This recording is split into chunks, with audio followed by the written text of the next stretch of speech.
A few years ago, SpinLaunch, the company trying to fling payloads into space, was frequently in the news completing suborbital test flights and working with big agencies like NASA.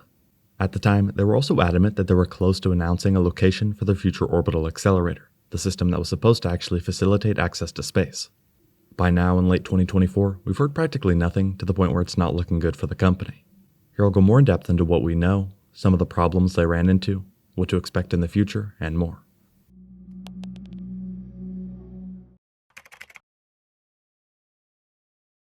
To put in context the stark change and lack of updates from the company, the last time they used their suborbital accelerator and provided an update on it was Flight Test 10, which occurred over 2 years ago in September 2022. The suborbital accelerator is designed to operate from 800 to 5,000 miles per hour and acts primarily as a testbed for the orbital launch system. In other words, the system doesn't get anything to space or actually launch payloads, but instead sends them high in the air. In theory, they would need to build a much larger orbital accelerator, which would actually attempt to send payloads into orbit. On SpinLaunch's website, they say, on October 22, 2021, our first launch successfully propelled a test vehicle at supersonic speeds and ended with the recovery of the reusable flight vehicle. They then weirdly mention, throughout 2022, the system will conduct regular test flights with a variety of vehicles and launch velocities.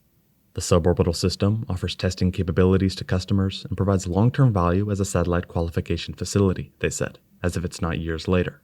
Initially, after the 10th test flight, many were under the impression that SpinLaunch had gathered most of the data necessary from the suborbital variant and had begun to focus on creating the much larger and more powerful orbital accelerator. Supporting this, around that time on their website, within the Frequently Asked Questions tab, they were quoted saying, "The first orbital launch site is in final selection in a soon-to-be-disclosed location in a coastal region of the United States." With this in mind, at the time, it simply seemed that the company was shifting its focus away from the suborbital variant to the actual hardware meant to reach space. This would explain, at least initially, the stop in suborbital testing and updates.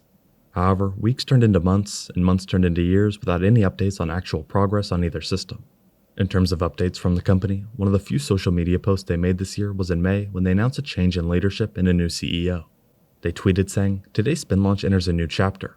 We've announced a change in leadership as former COO David Wren has been appointed CEO to execute on the company's mission and bring our innovative, low-cost space solutions to market." Included was a statement that primarily used broad language to describe the shift in the company's future plan. Regarding the old CEO, the only comment made said, SpinLaunch's founder and former CEO, Jonathan Yaney, has completed his transition from the company, where he recommended and endorsed Wren's elevation to CEO, they said. When talking about the future plan, Wren was quoted saying, "I'm energized to lead SpinLaunch into the next chapter. With the company's experienced leadership and incredibly talented team, I'm confident in our ability to execute on the company's mission and bring our integrated tech stack of low-cost space solutions to market. I look forward to sharing more details about our near and long-term strategy in the coming months," he said. Since then, the only other real update we got was an announcement from the company that after 5 years at their headquarters, they moved to the nearby Airway Office Park.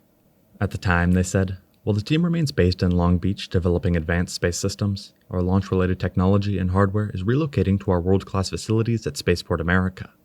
What we do know is that SpinLaunch had quite a bit of trouble trying to find a location for the orbital accelerator, much less build the system. This, likely combined with financial trouble and the complexity that comes with this launch system, halted the company in its tracks despite all the momentum it was gaining." One of the few pieces of evidence showcasing some of the company's problems that were public had to do with picking a location for the orbital accelerator. Because this process involved reaching out to certain communities in the area along with public officials, we learned quite a bit about where the company was trying to build and how it went. Specifically, starting all the way back in 2018, SpinLaunch thought they had found a good location in Hawaii. At this point, the company began looking for specific locations on the main island and other areas. Due to Hawaii's proximity to the equator, it offers a lot of benefits to companies trying to reach orbit. Around that time, SpinLaunch also pointed out that Hawaii was one of 6 states they were considering for a future location. Not long after setting their sights on Hawaii, 2 company representatives for SpinLaunch went to a scheduled meeting with the local community at the specific location of interest. The goal here was for the SpinLaunch team to explain the system and the goal of the company, along with answering any questions the public had. Unfortunately for SpinLaunch, the community was not a fan of the company or the idea at all. A lot of concerns were brought up, some more warranted than others. This included safety concerns, how big the accelerator would be, its impact on the environment, what happens if stored rocket fuel ignited during transport or at the station, sound, and much more. At the end of the hour-long meeting, it was clear to the company that Hawaii was going to be a tough location to get support. Eventually, SpinLaunch ultimately scrapped plans for the specific project. A few years later, in 2020, SpinLaunch visited Unalaska, Alaska as a potential satellite launch site location. In this case, SpinLaunch identified a specific bay as a possible site. This spot was near the southernmost point of Alaska in a very remote location. In 2021, the recorded population of Unalaska was just over 4,000 people. Here, the project would likely require building a road down the local trail. A 2020 mock-up from city emails shows an approximate location for the proposed SpinLaunch satellite launch site. Here you can see the site between the bay and city below. Representatives from the company visited Unalaska in September 2020 and gave a presentation to city officials about their plans to work with the community. A lot of local figures, including the Unalaska Director of Public Utilities, Director of Public Works for Unalaska, and more, all thought SpinLaunch would provide good economic opportunity to the region.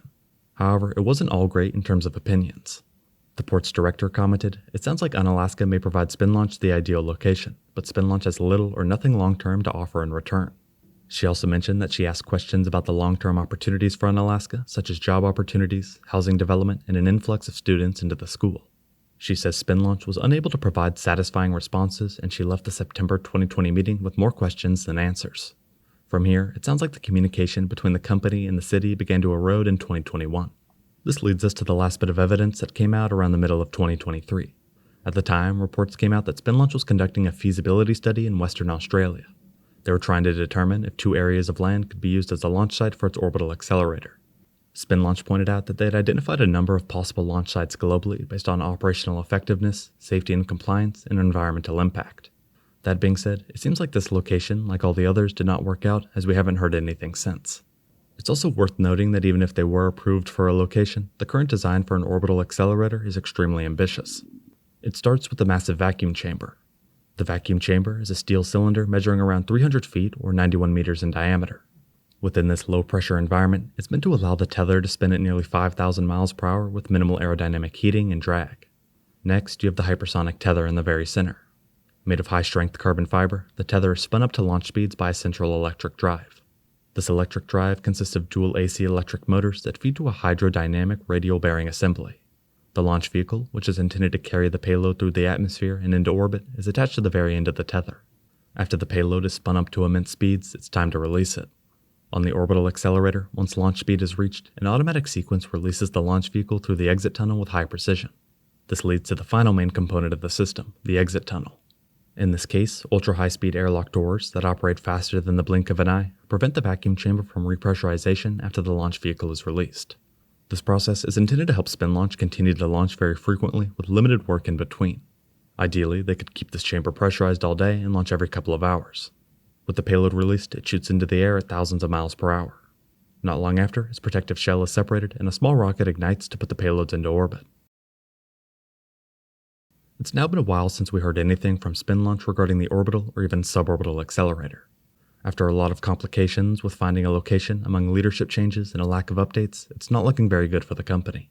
We will have to wait and see how it progresses and the impact it has on the space industry. Thank you very much for watching.